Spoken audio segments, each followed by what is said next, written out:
1/9/22, that's today, right? Today's the first, second Sunday of the first month of 2022. 2022. So, long time ago, right? What was a long time ago? Jesus. Jesus. Yeah. That's why it's 2022. Thank you. Here's the sermon title, God Will Never Forget You. This is really important. God will never forget you. God will never forget you. Right? And I'm Reverend Walter Frank, pastor of Family Church of San Diego, part of Family Federation for World Peace and Unification. This is my family. God bless God for his grace and kindness. Blessed more certainly than I deserve, that's for sure. Okay, so because this is January still, and in the old days we would celebrate God's Day on the solar new year. And on that day, that would be a day we would reserve everything we had to worship God. Yes. Right? We would get up early in the morning and we wear special white robes and we would come and bow all together and say pledge and have a delicious breakfast. Then we would go out to nature, because nature is as closer to God, we think, than being in a room like this. But it's just hard to have a sermon out in nature. We've tried it. It's very difficult. So we meet here, but really God, we say nature is God's real cathedral.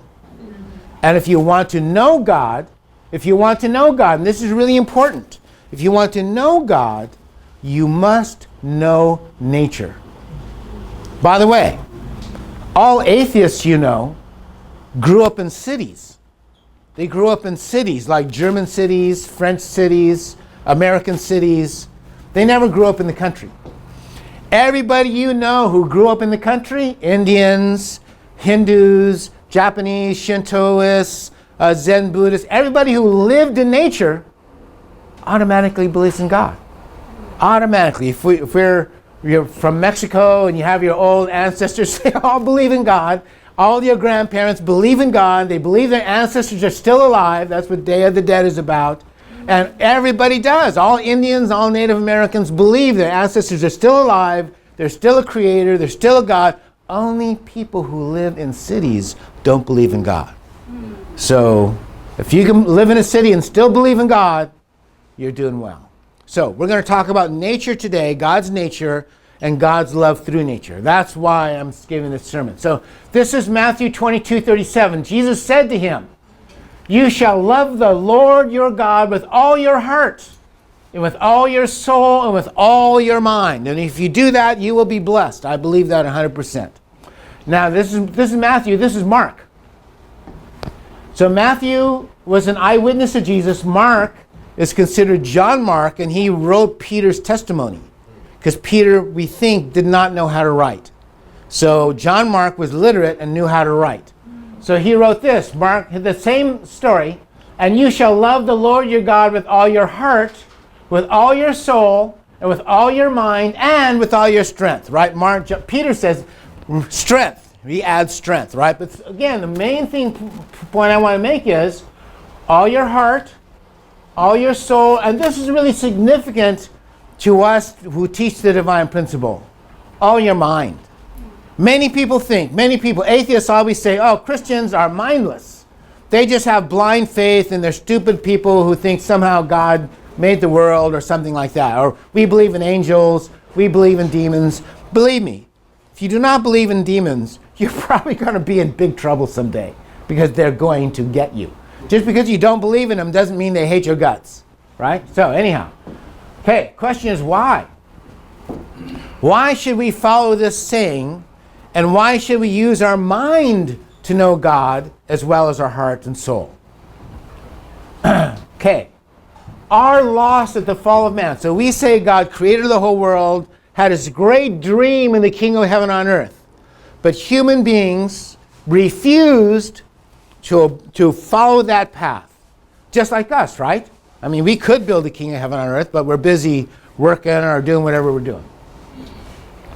Our great loss, our human beings' great loss at the fall was mindfulness of God's love. Does that make sense? Loss of mindfulness of God's love. Every day you read about people who kill themselves. Do you think those people who kill themselves were mindful of God's love? No, probably they thought, nobody loves me.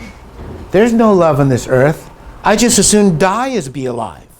See how poisonous that thought is? That nobody loves you, God doesn't love you, nobody loves you, nobody cares. Do you see how poisonous that thought is? Every day you hear people doing drugs or doing whatever they're doing. Why? Because they feel they don't feel God's love in their heart and soul, and so they react. They react with incredible pain. If you don't feel loved, you automatically feel incredible pain. Right?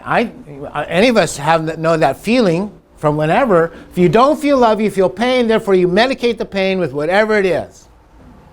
So, mindfulness of God's love, using your mind to know God, is really essential to live a blessed life. So let's just study a little bit. It is not unusual for us to think, misspelling, and feel that we are orphans lost in a terrible world. Can you relate to that a little bit?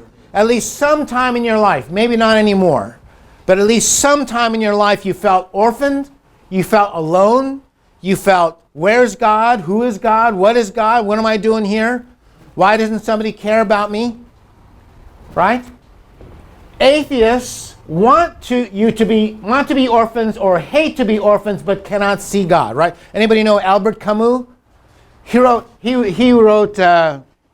many diatribes against God, but in the end he said, I wish God was real. I wish God was real. Because if there was some God who would love me, then that would answer all my prayers. But I don't believe in God, and he lived a miserable, unfortunate life. Does that make sense? And even religious people despair. Even sometimes religious people despair in their relationship with God. So let's talk about this a little bit, all right? However, the premise remains, no matter how sometimes you're feeling down, we're feeling low, feeling depressed, feeling lost, feeling left out, feeling nobody understands me, feeling all those things, the premise remains, love God with your whole heart, soul, and your mind, and with all your strength. Okay, so let's try and figure out, how do we do that? How do we do that? Okay. Our mind can see things, right? Or our mind cannot see things. Does that make sense? You can see a picture but not know what the picture is yet. For example, I explained Michelangelo's picture. People don't know why their fingers aren't touching. When Michelangelo painted the picture, the priest came and said they can't touch fingers. It has to be left open because theologically the opening is for him to freely touch God. That God won't just come down and grab you and shake you. God will be near you, but you have to reach out to God. Does that make sense? So unless you know that, you won't understand the picture. And it's still a great picture, but when you know that, it feels like a better picture, right? Maybe you'll think, I want to go back and look at that picture again and see that point. Our eyes can see things, but it is our mind that makes sense of what our eyes see. This is really an amazing point. Our eyes can physically see an object, but your mind might not recognize or understand the object.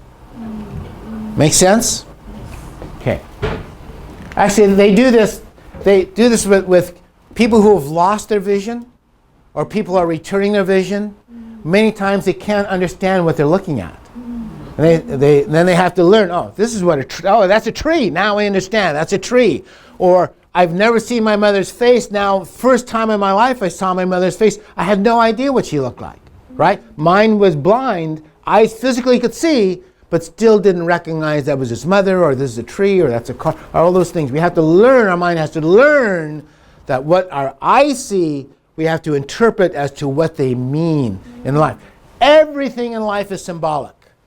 Every single thing in life is symbolic, has a symbol of something. And if we don't understand the symbols, we won't see reality. So So, are we orphans? Are we strangers in a strange land? Let me try and explain to you that no, we are not orphans, and no, we are not strangers in a strange land. We may feel like it, but it's not the truth. Okay. Nothing comes from nothing. Right? Actually, you might, this is a scientific expression. This is the first law of thermodynamics. I won't explain to you the first law of thermodynamics here, but this is the first law of thermodynamics. That you cannot get something out of a system that you don't put into the system. Right? Your car, if you don't put gasoline in your car, it's not going to start. No matter how angry you get, upset, if it doesn't have gasoline, it's not going to start. It's not the car's fault. It is an atheist myth that something can come from nothing. Their idea is that the world just somehow came into being and plants grew and stupid. Listen to me. It's a stupid myth. And I'll explain to you why it's a stupid myth in a few more minutes. So we say, this is from Plato, we say there's a first cause. Divine principle explains that there must be a first cause of all things. Right? If we look back at the beginning of the universe, there was nothing. And then there was something, and then there was gas, and there's atoms, and stars, and planets, and Earth. And now we know even the Earth had a beginning, right? There was no Earth, then there's an Earth. And then the Earth was all volcanoes. Last week I showed you all the volcanoes. And then there was Earth, then there was the oceans, then there were fishes, then the plants, then the trees. And finally, we know human beings arrived here about 50,000 years ago. Nobody really knows the answer about that. But we definitely know civilization began 5,500 years ago. In Egypt, first country. Anyhow, so nothing comes from nothing. Where did it come from? How do we describe this first cause? We say first we understand God, the original first cause, whether you call God God or not or whatever, is orderly and lawful. Does that make sense? That's why we can predict a total eclipse of the sun 2,000 years from now. They know exactly when it's going to be. You and we, listen to this, we can completely depend on the laws of nature. On the laws of who? The first cause.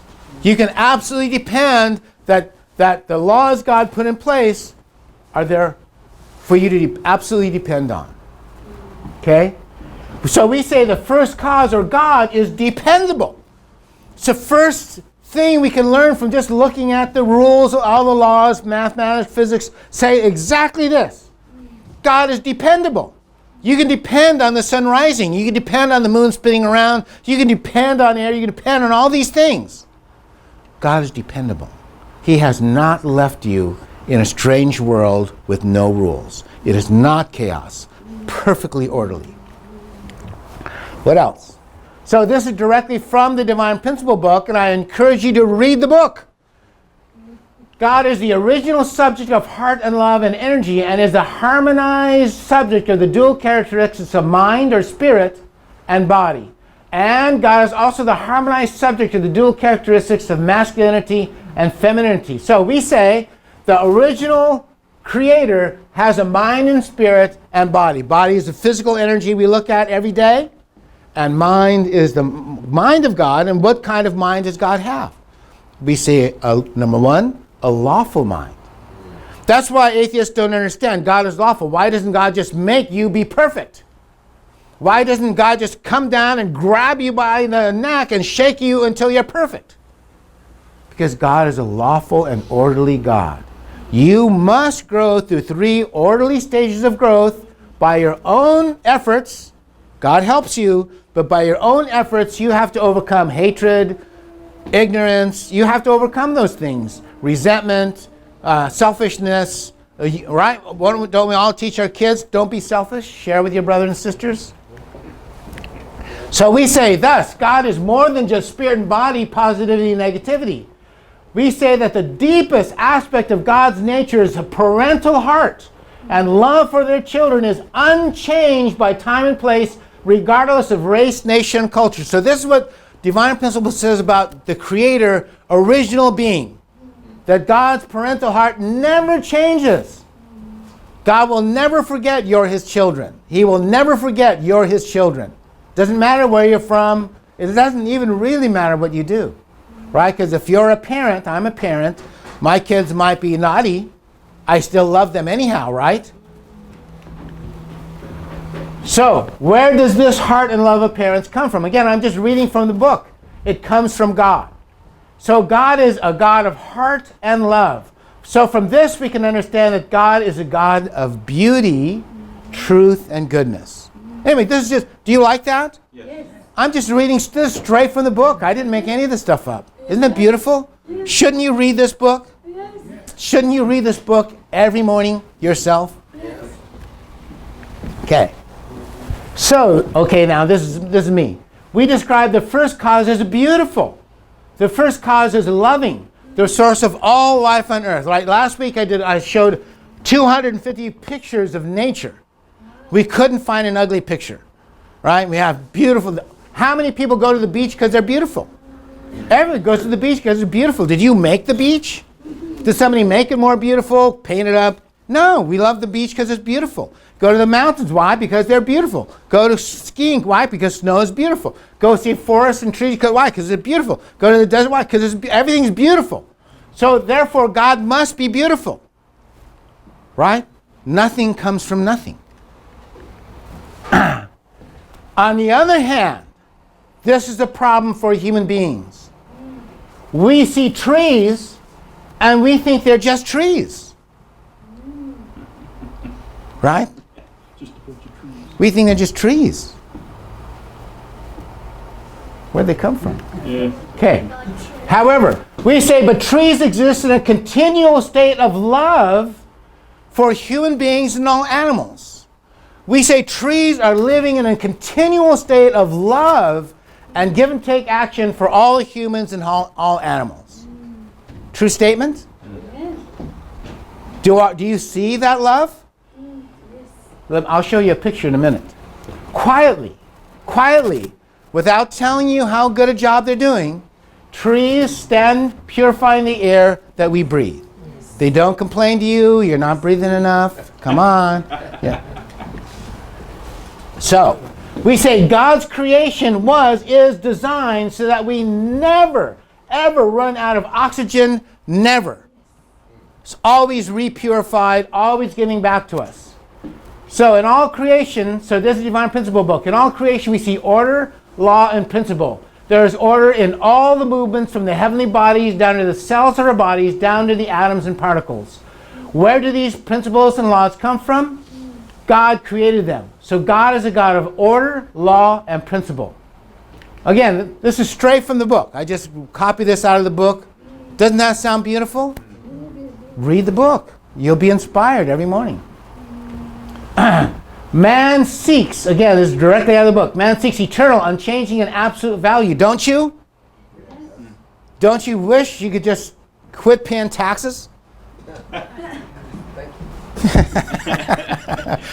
we wish we could live in peace without worrying about the mortgage, right? Or without worrying about this bill or that. We wish we could just have an eternal, heavenly life without all those headaches. This is because God is eternal, unchanging, absolute being, and He created man, His object, to be an eternal, unchanging, absolute being. So God is an eternal, unchanging, and absolute God. Unchanging. Unchanging in love, unchanging in kindness, unchanging in prosperity. Let's see. Here's the parable of the sower, one of my favorite parables. This is Jesus' words, and this will put everything together for you. Listen to this. Then he spoke many things to them in parables. Remember how he said everything we see is a symbol? Same for God and same for Jesus. It's all symbols. But if you can't figure out the symbol, saying, behold, the sower went out to sow. And as he sowed, some seed fell on the wayside, and the birds came and devoured them. So on the side of the farm, he dropped some seeds, and the birds came and ate them all up. Some fell on stony places where they did not have much earth, and they immediately sprang up because they had no depth of earth. But when the sun was up, they were scorched, and because they had no root, they withered away. And some fell among the thorns, and thorns sprang up and choked them. But others fell on good ground and yielded a crop, some 100-fold, some 60, some 30.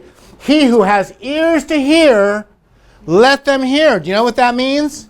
It means you're hearing it, but do you understand it? Okay, this is therefore the parable of the sower explains. Therefore, hear the parable of the sower. When anyone, so the apostles ask him, what the heck are you talking about?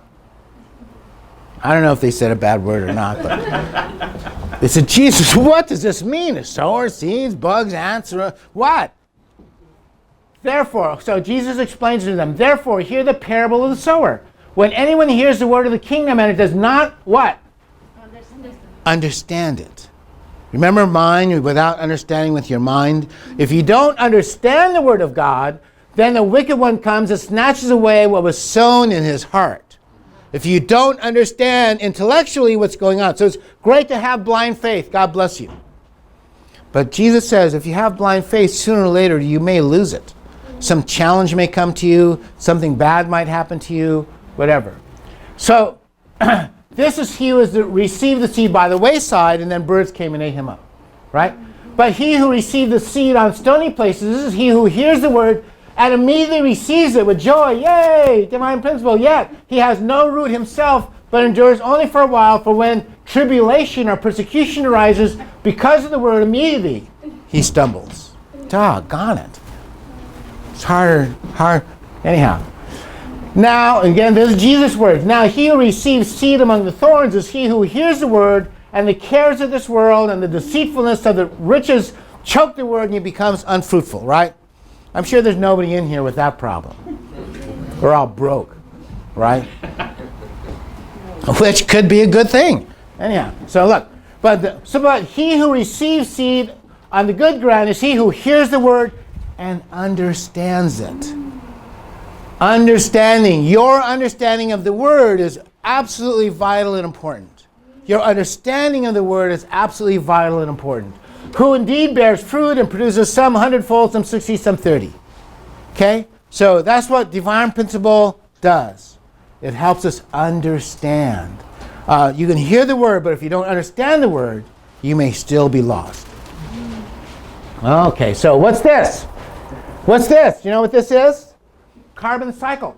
Terrestrial plants use atmospheric carbon dioxide from the atmosphere to generate oxygen that sustains animal life. Right? That's what I was talking about at the beginning. God created everything. Right. So here's the plant. Here's the human beings. We breathe out. We give out carbon dioxide. The plants breathe in carbon dioxide, turn it back into oxygen, and then all the fishes, birds, plants, animals, and human beings grow. And it works perfectly for how many years, do you think? Millions of years. Millions of years. Millions. Okay. So, listen to this. This is a very important part of this story. So if you hear the word and do not understand the word, you will see this and you will think it's science. Right? You will think this is science. But no, it's not. What is it? This is love. This is love. All those trees out here are loving you. You don't know they're loving you, but they're loving you. They're giving air to breathe. Do you like to breathe? Yeah, I hope so, right? So we say this is parental love. This creation with the trees and plants and bugs, this is created for you to have air all the time for the rest of your life. You never have to beg God for air. You never have to answer to the IRS. Where can I get more air, right? So we say God is eternal, and the core principle of characteristics of God is parental love.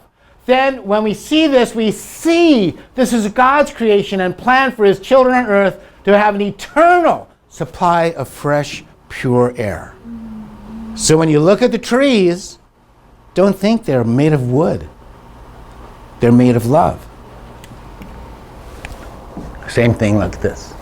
This is Divine Principle Study Guide, page 14. In all creation we see order, law, and principle. There's order in all movements from the heavenly bodies down to the cells of our bodies, down to the atoms and particles. Where do these principles and laws come from? God created them. So God is a God of order, law, and principle. So what do the order, law, and principles of God do? It provides you fresh air for the rest of your life. And it makes sure the air is purified, constantly and continually purified for you to breathe. Do you like to breathe? Yeah, of course. Sure, how valuable is your next breath? How valuable is your next breath? It's your next breath is equal to your whole life, because when you cannot take one more breath, you die. How many people have been under the water and got to the point of being unconscious because you couldn't breathe air? Anybody else? You one time? Me one time? John Kenny? Irma? When you're there under the water, I remember, you go crazy, right? You go insane for air. You go insane for air. Finally, my dad pulled me out. Idiot. That's how pre-World War II people talk to the kids when they fall in the deep water. Anyhow, so how valuable is your breath when you're drowning? You're begging, save me, somebody, please save me, please, I'll do anything. Right? But here it is, it's free. God's free gift to you forever. Free, pure air, recycled over millions and millions of years. But air never wears out. Have you noticed that?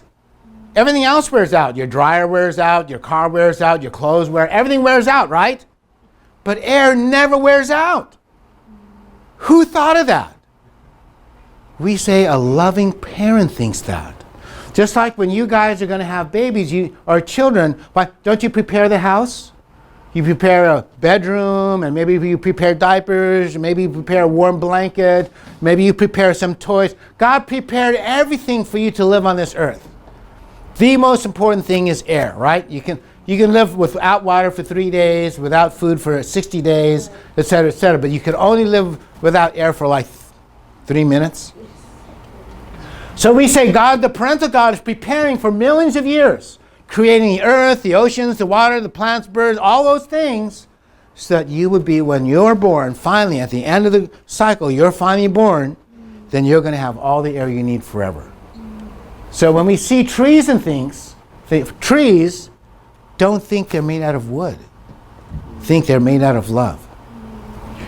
It is constantly purified without you having to raise a finger. You do nothing to purify the air. And by the way, there's nothing you can do to purify the air. You can't purify the air. Right? And listen to this.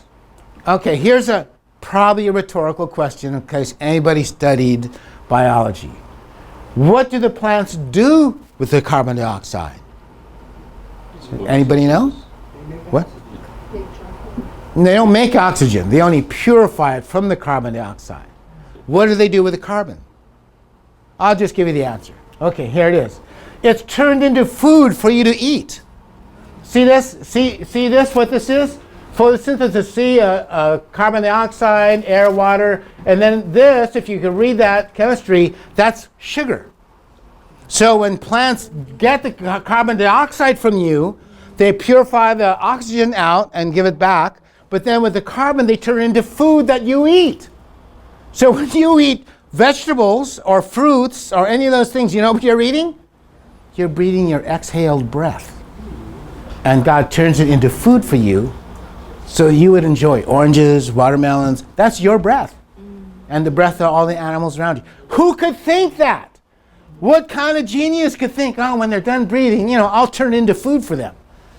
Who could think that? So we say God is a God of intellect, a God of heart and emotion, and a God of will. So God thinks, I want my kids to have fresh vegetables and fruits and trees. We want them to have all these things, but I have to create an eternal system. It has to be an eternal system. And it takes hard work for God to do that. Right? Do you make sense? Nothing comes from nothing. This incredible system of true love, eternal love, cannot come from nothing. It must have a source. And we say that source is the loving heart of God, right? Right? We say that's the loving heart of God. And God has a parental heart of love for creation. Let's see. If you don't believe this, if you are an atheist, you know who this guy is? Arno Allen Penzias, Nobel Prize winner of physics. He's the guy who discovered the Big Bang. He's the guy who wrote down the laws of the Big Bang. You know what he said? Along with Robert Woodrow Wilson, he discovered the cosmic microwave background radiation, which helped establish the Big Bang theory of cosmology. So he's the guy who wrote down, yes, there was a beginning to the universe. He's the guy. What did he say?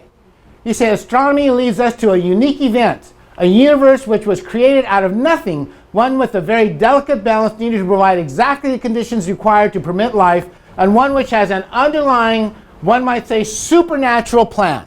So he was a Catholic. He absolutely believed in God. He said absolutely, Big Bang, this is the creation, this is Genesis, right? Listen to this one. Edwin Hubble's successor, astronomer Alan Sandage, expressed a similar feeling. Sandage actually came to believe in God and ultimately faith in Christ by recognizing that the so-called Big Bang is indeed the creation event. Sandage said, I find it quite improbable that such order came out of cosmos. So here's a scientist, never read the Divine Principle book. What does he see? The same thing, order out of chaos. There has to be some organizing principle. God to me is a mystery, but is the explanation for the miracle of existence, why there is something instead of nothing. So a next atheist who tells you, well, I don't believe in God, tell him, you're a moron. Read the Nobel Prize-winning scientist who discovered the Big Bang. What does he think? Okay, and by the way, we're winning the battle.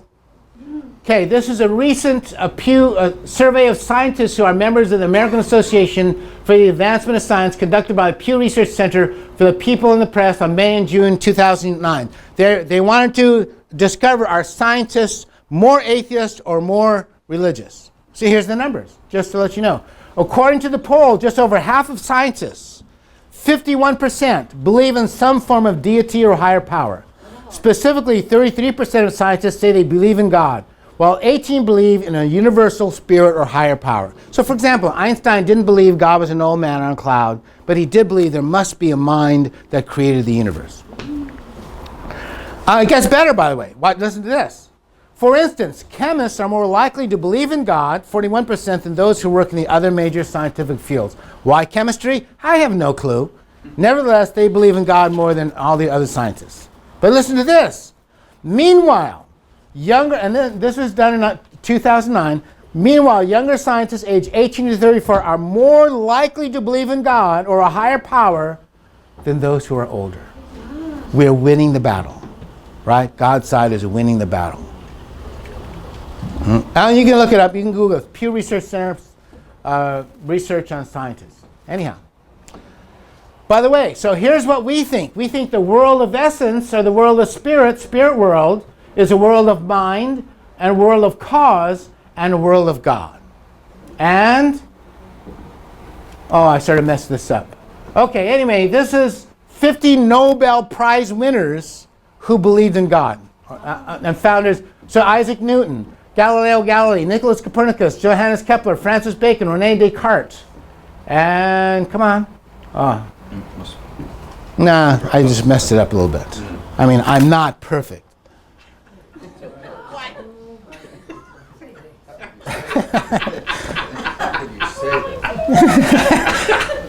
I don't want to blow your minds. Okay, here. So the world of phenomena, physical world of body, is the world of effect and creation. So then here's more scientists. There's 50 Nobel Prize-winning scientists, founders of science itself: Pascal, Michael Faraday, James Clerk, Kelvin, Boyle, William Harvey. Here we go. This again. Sorry, I did it closer to correct this time. John Ray, Gottfried Wilhelm Leibniz, Haeckel, Huxley, John Thomson, Nobel laureate in physics. Come on, keep going. Next. Anyway, I can just keep going. There's hundreds and hundreds of scientists. Louis Pasteur, probably the greatest savior of mankind's biological life than any other human person, Pasteur. Werner von Braun, Francis Collins, right? So anyhow. So if you Google 50 Nobel Prize-winning scientists who believe in God, you'll see all their names. Unbelievable people who are the smartest humans on earth, and believe me, nobody who's an atheist comes close to these people. Nobody. So, okay. So if the external effect of a world of everlasting pure air, which we need to live, and all the things need to live, then we can conclude that the first cause of the universe has a mind and heart to give us these things. So this being must have intellect, must have a plan, and must care about life of humans and animals on earth. Does that make sense? Okay, now here's Reverend Moon's words about this. Now, I like Reverend Moon's words about this because they really explain things a lot. God is a root of all love, The root is therefore most dedicated and serious. In common Christian understanding, God simply said one day, let there be light, and boom, there was light. Right? But it happened, and that had happened while God lay back and rested. God just said the word, boom, light, and then stars came. It's not true. Right? Then he said, let the oceans rise, and so on, and the rest of the creation happened without much ado. But this is Reverend Moon's understanding of God. God invested every ounce of his great energy. Every bit of himself was poured into the act of creating this universe. God invested all of himself in his creation. We say, and I believe this is absolutely true, the reason our mothers, go through such an incredible turmoil of childbirth is because, why? Because we are the image of God. Does that make sense? If women are an image of God and women go through incredible pain of suffering, of labor and childbirth, what does that mean if we're the image? That means God, to create the universe, also went through a kind of incredible labor to create the universe, right? God invested all of himself in his creation. He did not reserve even 1 ounce of energy. Creation was his total labor, his total effort of giving all of himself. When God put his entire heart and soul into the creation of his object, he was investing 100% of himself. Only in this way could he create his second self, the visible God, the image of God on earth, called human beings. So, it's from God's Hope for Man, October 20th, 1973. And he continues. So, no, I'm continuing. Because of the fall, we lost our mindfulness and gratitude for the acts of love given to us for our Creator. We wandering around thinking trees are trees, bugs are bugs, damn bugs, right? We walk around not realizing there's an ecological system that allows you to live, right? Jesus, true parents of saints, always tell us to love God with our whole heart and soul and mind, and with all our strength. How can you love someone if you don't understand that person, if you don't realize how God is loving you? You might quite, well, why should I love God? Life is just hell on earth. It's not God's fault. We do not live in a world of God's total sovereignty, unfortunately, because human beings decided to not live in a world of God's ultimate sovereignty. So when we see this, it took God thousands, millions of years to do this. The ecosystem to keep trees and plants alive takes millions of different animals. So when we say took God's whole total energy, it's not just making a tree. No human on earth. You can put 1 million scientists in a room for 1 million years, they cannot make a tree, right? But it's insects, worms, spiders, birds with the right amount of predators living in harmony to make your life livable. Not to mention the cosmic physics involved in maintaining a planet ungulates at the right temperature for liquid water, the right amount of oxygen, the right size, moon. Yeah, all these things have to be, the whole universe has to be ordered perfectly for us to live on this earth. And God is doing that. So he takes this tremendous effort of God. So we just think God said, oh yeah, let there be light, and there's light. Just, No! God has a heart of emotion. God also has pride. God also feels, wow, what a universe I made. And if you just ignore it, if you just ignore God's effort, you just ignore God's sacrifice, then you won't have a relationship with God. You won't love him. And so your finger will remain eternally separated from God's finger. We don't want you to do that. We want you to hold hands with God. We want you to be blessed by God. We want God to dwell in your heart and soul and mind. We want you to become one with God. We want you to become the image of God on earth. Everything in our universe is connected through give and take action. If we receive love from God, we must return gratitude to God. If you do, you will be blessed. This is what we call treasure in heaven. Right? And again, this is directly from the Divine Principle book. If you want to read it, this is what it says. So why do I always talk about science when we do these sermons and things like that? Because this is the nature of who we are in the 21st century. History is the course of restoration of fallen man from a state of fallen nature into a state of nature of goodness and from a state of ignorance into a state of knowledge. That's your mind. To explore internal truth, religion developed. To explore external truth, science developed. People have said that religion and science have opposing purposes, but this is not true. When religion and science are united like the mind and body of one man, then true happiness for all mankind will come about because they explain to us who God really is. Fallen man has tried to solve this problem fundamentally in two ways, by religion and by science. That's why we combine the two. We're not just religious, and we're not just scientists. The purpose of learning about God is knowing creation has a purpose. The purpose is a 3-generation family. A 3-generation family centered on God's love. Lots of 3-generation families out there. But it has to be a 3-generation family centered on God's love with gratitude. And the ascendance of these families to the eternal realm of God's sovereignty. God thinks you are valuable enough to invest all this effort continually, forever. Because to God, love is worth it. Let's love God, recognize the love of God, and return love of God. Amen? Amen. Amen. Thank you very much.